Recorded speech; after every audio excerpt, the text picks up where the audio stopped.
Hello student, success coaching classes में आपका स्वागत है। यदि आप चैनल में पहली बार आए हैं तो चैनल को सब्सक्राइब कर लें और बेल आइकन को ऑल में प्रेस कर लें ताकि आने वाले सभी वीडियो को नोटिफिकेशन टाइम पर मिल जाए।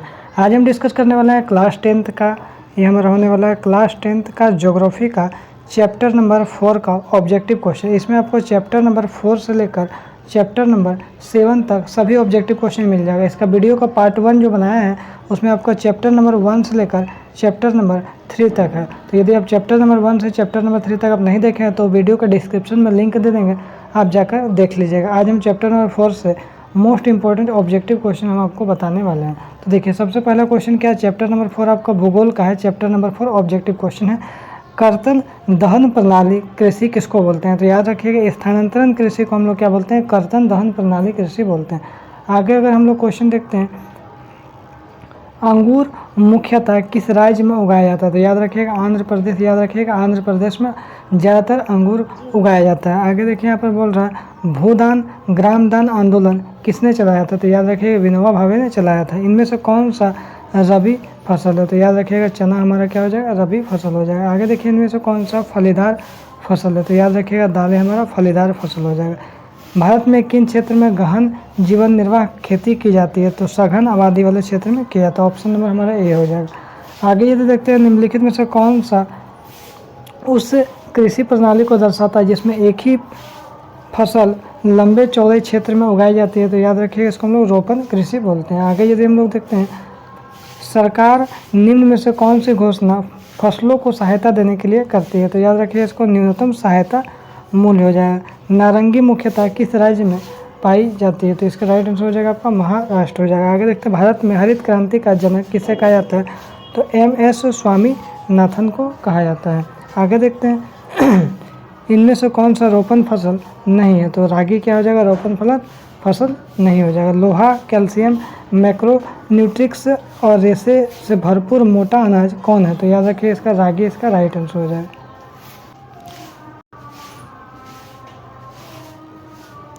आगे क्वेश्चन यहाँ पर है, केरल किस फसल के लिए उत्पादन में देश में सबसे प्रथम है? तो कौन सा फसल के लिए? तो याद रखिएगा रबड़ का। आगे देखते हैं, गन्ना उत्पादन में भारत का विश्व में कौन सा स्थान है? तो याद रखिएगा आपका दूसरा स्थान है। इनमें से कौन सा सुनहरा रेशा है? तो याद रखिएगा आपका कपास हमारा क्या हो जाएगा? सुनहरा रेशा हो जाएगा।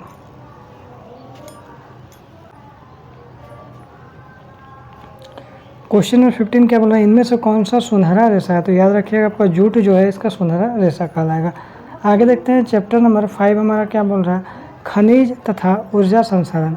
तो हजीरा और विजयपुर जगदीशपुर गैस पाइपलाइन किस राज्य से होकर नहीं गुजरती है? तो याद रखिएगा महाराष्ट्र से होकर नहीं गुजरती है। आगे देखते हैं, निम्न श्रेणी का भूरा कोयला कहलाता है? तो कौन कहलाता है? लिग्नाइट कहलाता है। सबसे पुराना तेल उत्पादक राज्य कौन सा है? तो आपका असम हो जाएगा, बिल्कुल राइट आंसर हो जाएगा। झारखंड में स्थित कोडरमा किस खनिज के लिए अग्रणी उत्पादक है? तो याद रखिए अभ्रक इसका राइट आंसर हो जाएगा। आगे यदि हम लोग देखते हैं, धातु शोधन व लोहा प्रगलन में प्रयुक्त कोयला क्या है? तो याद रखिएगा बिटुमिनस हो जाएगा। आगे देखते हैं, लौह अयस्क का सबसे बड़ा उत्पादक राज्य कहाँ है? कौन सा है उत्पादक राज्य? तो याद रखिएगा आपका कर्नाटक, बिल्कुल राइट आंसर हो जाएगा। आगे यदि हम लोग देखते हैं, निम्न में से कौन सा खनिज अपक्षयित पदार्थ के अपशिष्ट भार को त्यागता हुआ चट्टानों के अपघटन से बनता है? तो याद रखिए बॉक्साइड बनता है। निम्नलिखित चट्टानों में से किस चट्टान में स्तरों में खनिजों का निक्षेपण और संचयन होता है? तो याद रखिएगा इसका जो राइट आंसर हो जाएगा तल छठी चट्टानें हो जाएगा। मोनाजाइट रेत में निम्न में से कौन सा खनिज पाया जाता है? तो याद रखिएगा थोरियम पाया जाता है। आगे देखते हैं, ककरापारा नाभिक ऊर्जा संयंत्र कहाँ स्थापित है? तो याद रखिएगा गुजरात में। चंद्रपुरा तापीय ऊर्जा संयंत्र कहाँ स्थापित है? याद रखिएगा झारखंड में। आगे यदि हम लोग देखते हैं, कल्पक्कम नाभिक ऊर्जा संयंत्र कहाँ स्थापित है? याद रखिएगा तमिलनाडु में। नरोरा नाभिक ऊर्जा संयंत्र कहाँ स्थापित है? तो याद रखिएगा उत्तर प्रदेश में। और भारत में ज्वारीय ऊर्जा का आदर्श क्षेत्र कौन है? तो याद रखिएगा कच्छ की खाड़ी। तमिलनाडु की सबसे महत्वपूर्ण लिग्नाइट कोयला खान कौन सा है? तो याद रखिएगा नेवेली। आगे यदि हम लोग देखते हैं, चैप्टर नंबर 6 क्या बोल रहा है, विनिर्माण उद्योग। निम्न में से कौन भारी उद्योग नहीं है? तो सूती जो वस्त्र है वो भारी उद्योग नहीं है।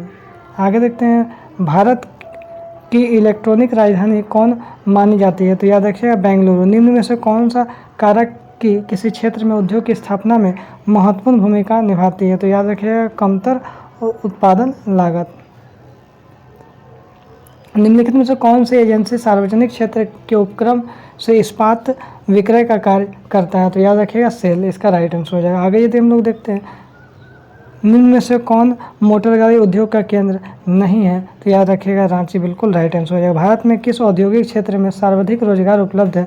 तो वस्त्र उद्योग में। निम्नलिखित में से कौन सा उपक्रम सार्वजनिक क्षेत्र का नहीं है? तो याद रखिए इसका राइट आंसर क्या हो जाएगा हमारा? टिस्को हो जाएगा। आगे देखते हैं, भारतीय वस्त्र उद्योग कितना प्रतिशत विदेशी मुद्रा अर्जित करता है? तो 24.6%। भारत का पहला सूती वस्त्र मिल कहाँ स्थापित है? याद रखिएगा मुंबई में हो जाएगा। आगे यदि देखते हैं, भारत जूट से बनी वस्तुओं का सर्वाधिक निर्यात सबसे ज़्यादा बेचता कहाँ पे? तो फ्रांस में। विनिर्माण उद्योग अर्थव्यवस्था के किस क्षेत्र में आता है? तो याद रखिएगा द्वितीय क्षेत्र में आता है।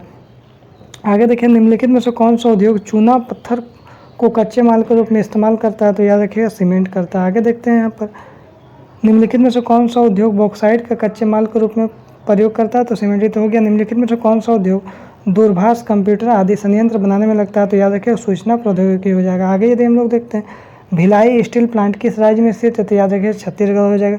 आगे देखिए, HMT संयंत्र किस राज्य में स्थित है? तो याद रखिएगा झारखंड में हो जाएगा। आगे यदि हम लोग देखते हैं, चैप्टर नंबर 7 क्या बोल रहा है? निम्नलिखित में से कौन सा आंतरिक नदी पत्तन है? तो याद रखिएगा इसका जो राइट आंसर हो जाएगा हमारा ऑप्शन नंबर सी हो जाएगा, कोलकाता।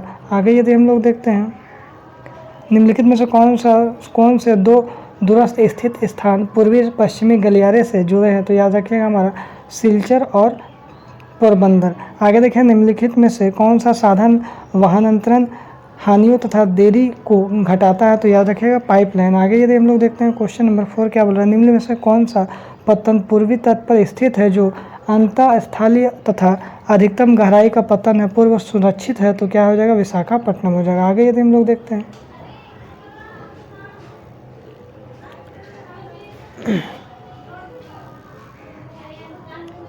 निम्नलिखित में से कौन सा परिवहन साधन भारत में सबसे प्रमुख साधन माना जाता है? तो याद रखिएगा रेल परिवहन। निम्न में से कौन सा शब्द दो या दो से अधिक देशों के व्यापार को दर्शाता है? तो याद रखिएगा कौन सा अंतर्राष्ट्रीय व्यापार को दर्शाता है। कोलकाता अंतर्राष्ट्रीय हवाई अड्डे को किस नाम को क्या नाम दिया गया? तो याद रखिएगा नेताजी सुभाष चंद्र बोस नाम दिया गया। आगे देखिए, निम्नलिखित में से कौन सा जनसंचार का साधन नहीं है? तो याद रखिएगा पोस्ट कार्ड व लिफाफा। आगे यदि हम लोग देखते हैं, भारत की सबसे लंबी पाइपलाइन किन जगहों से जोड़ती है? तो हाजीरा और जगदीशपुर। आयात मूल्य और निर्यात मूल्य के बीच के अंतर को क्या बोलते हैं? तो व्यापार संतुलन बोलते हैं। आगे देखिए, एशिया का सबसे बड़ा दूरसंचार किस देश में है? तो याद रखिएगा आपका भारत में है। अब विश्व में सबसे बड़ा चलचित्र उत्पादक देश कौन सा है? तो याद रखिएगा भारत हो जाएगा। इसमें आपको टोटल चैप्टर कंप्लीट हो गया। तो यदि आपको वीडियो अच्छा लगे तो लाइक करिएगा, शेयर करिएगा। अगर चैनल में नए हैं तो चैनल को सब्सक्राइब जरूर करिएगा। फिर मिलते हैं नेक्स्ट वीडियो में। Thank you so much.